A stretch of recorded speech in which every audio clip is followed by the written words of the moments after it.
Hello friends, ఎలా ఉన్నారు? ఎలాంటి ఆలస్యం చేయకుండా మన అమరావతి కథలు అనే కథల ప్రవాహంలో ఈరోజు మన 45వ కథని మొదలుపెట్టేసుకుందాం. కథ పేరు ముద్దేలనయ్య మనసు నీదయ్యుండ.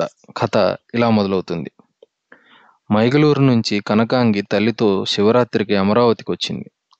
పినతల్లికి సుస్థి చేయటంతో రథోత్సవం వెళ్ళిపోయిన అమరావతిలోనే ఉండిపోయారు. పండుగ సందడిలో ఊరి జనం కనకాంగిని అంతగా పట్టించుకోలేదు గాని, ఓ రోజు కృష్ణలో స్నానం చేసి బెందెత్తుకొని ఇంటికి వస్తుంటే ఊరంతా తిరణాలైపోయింది. కనకాంగి 5.5 అడుగుల మనిషి, 18 ఏళ్ల పొడుజదనం, పేరుకు తగ్గట్లు మెరిసిపోయే శరీరం, వాల్జడ వీపు మీద అల్లల్లాడుతుంటే కాలిపట్టీలు గల్లు గల్లును మోగుతుంటే కనకాంగి నడక ఓ సొగసు.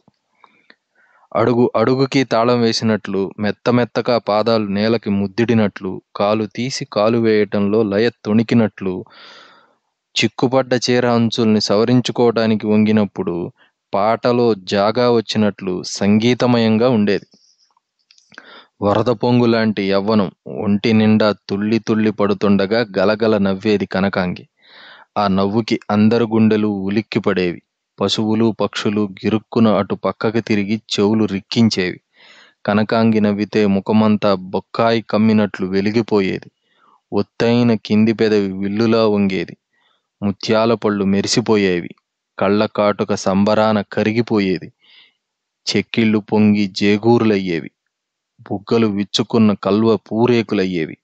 అమ్మలక్కలతో ఆ మాట ఈ మాట చెప్పుకుంటూ ఎత్తైన వృక్షాల్ని కప్పటానికి చాలని పవిట కొంగుల్ని మళ్లీ మళ్లీ ముందుకు లాక్కుంటూ, బిందెని ఆ నడుం మీద నుంచి ఈ నడుం మీదకి మార్చుకుంటూ కృష్ణకెడుతున్న కనకాంగిని చూడటానికి ఇళ్లల్లోంచి జనం వీధిలోకొచ్చారు. ఆకాశం నుంచి నక్షత్రం తెగిపడ్డట్టనిపించింది. అప్పుడే ఏమైంది? కృష్ణలో స్నానం చేసి తడిచీరతో బిందెత్తుకొని వస్తుంటే అందరి కళ్ళు కనకాంగి మీదే. ఒంటికంటుకున్న తడిచీర నడక సాగనివ్వనటం లేదు.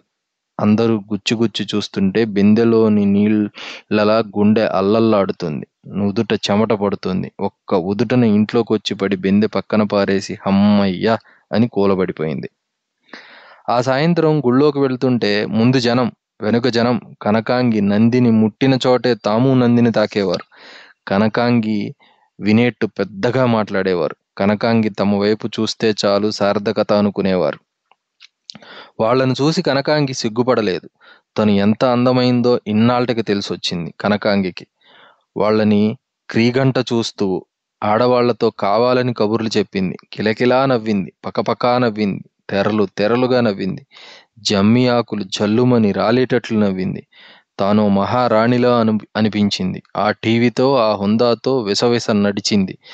తల విదిలించింది. ఆ విసురులో జడ పక్కనున్న రాయుడికి తగిలింది. రాయుడు ఒళ్ళు పులకరించింది. చకితుడైనాడు. రాత్రికి రాత్రి కనకాంగి తల్లికి కబురు పెట్టాడు. కనకాంగి తల్లి అన్నీ విచారించి ముహూర్తం నిశ్చయించింది. కనకాంగిని గదిలో చూసి రాయుడు ఆశ్చర్యపోయాడు. 2 కళ్ళు పట్టని అందం. రాయుడు అందగాడే. కనకాంగి చిరునవ్వు నవ్వింది. అగరొత్తుల గంధం మత్తుగా ఉంది. కనకాంగి రాయుడిని కళ్ళతో పిలిచింది. రాయుడు నగలు కుమ్మరించాడు. పట్టుచీరలు పాదాల మీద పోశాడు. ఓ మహా సౌందర్యానికి దాసుడైపోయాడు. ఆ దేవత భక్తుణ్ణి తరింపజేసింది. రోజులు గడుస్తున్నాయి. కనకాంగి కాలమంతా పట్టు చీరలు, నగలు, పువ్వులు, తినుబండారాలు, మంచి గంధాలతో నిండిపోయింది. ఒక్కోసారి రాయుడు జులుం చెలాయించేవాడు, అధికారం ప్రయోగించేవాడు. అప్పుడు కనకాంగి మనస్సు చివుక్కుమనేది. కళ్ళలో నీళ్లు గిర్రును తిరగ్గా ముఖం తిప్పుకునేది. రాయుడు కరిగిపోయేవాడు. కోరినవన్నీ తెస్తానని బతిమాలుకునేవాడు. కనకాంగి మళ్లీ మామూలుగా అయిపోయేది. 6 నెలలు గడిచిపోయాయి. కనకాంగికి ఏ లోటు లేదు. అంతేకాదు, ఎవ్వరికీ పట్టనంత ఐశ్వర్యం. కనకాంగి రాయుడు తాలూకు మనిషిని ఊరంతరికీ తెలిసిన కనకాంగిని ఒక్కసారి చూద్దామన్న కోరికతో ఇంకా జనం ఆ వీధి వెంట తిరుగుతూనే ఉన్నారు. కిటికీ వైపు కళ్ళు పెట్టుకు చూస్తూనే ఉన్నారు. కనకాంగిని గడప దాటి బయటకు రానిచ్చేవాడు కాదు రాయుడు. కొంతకాలానికి కనకాంగికి పట్టుచీరలన్నా, నగలన్నా, మల్లెపూలన్నా ఇష్టం తప్పిపోయింది.